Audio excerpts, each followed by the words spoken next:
Conjunction আর preposition, কিছু কিছু শব্দ আছে যারা ব্যবহার ভেদে প্রিপোজিশন বা কনজাংশন উভয় রূপে ব্যবহার হতে পারে, যেমন before, after, since, for, etcetera. তাহলে কনজাংশন যখন অথবা প্রিপোজিশন, কিছু কিছু শব্দ আমরা দেখলাম যে দুইটা প্রিপোজিশন অথবা কনজাংশন হিসেবে ব্যবহার হবে, before, after, since, for, etcetera. যেমন he stood before me, he stood before me,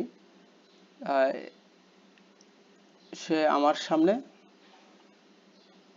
দাঁড়িয়েছিল, এটা প্রিপোজিশন হিসেবে বসছে, এখানে প্রিপোজিশন হিসেবে বসছে বিফোর।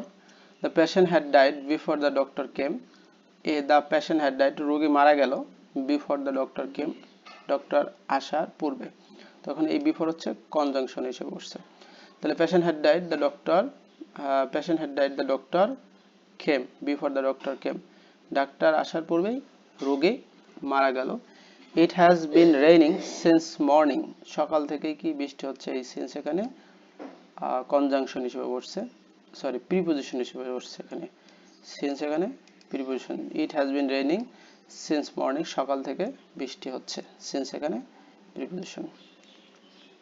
তো এখানে একটা বাক্য দিচ্ছে যে 5 years have passed since we met last। তাহলে এই যে এখানে যে সিন্স এর বিষয়টা রয়েছে, এটা হচ্ছে কনজাংশন। তাহলে সিন্স যখন বাক্যের মাঝে থাকবে এবং দুই পাশে দুইটা বাক্যকে সংযোগ করবে তখন এটার নাম হবে কনজাংশন। আর যখন একটা ওয়ার্ডকে সংযোগ করবে এরপরে যে প্রিপোজিশন, সাধারণত মি, তার পূর্বে বিফোর আছে, এটা প্রিপোজিশন, আবার মর্নিং এর পূর্বে সিন্স আছে, এটা প্রিপোজিশন।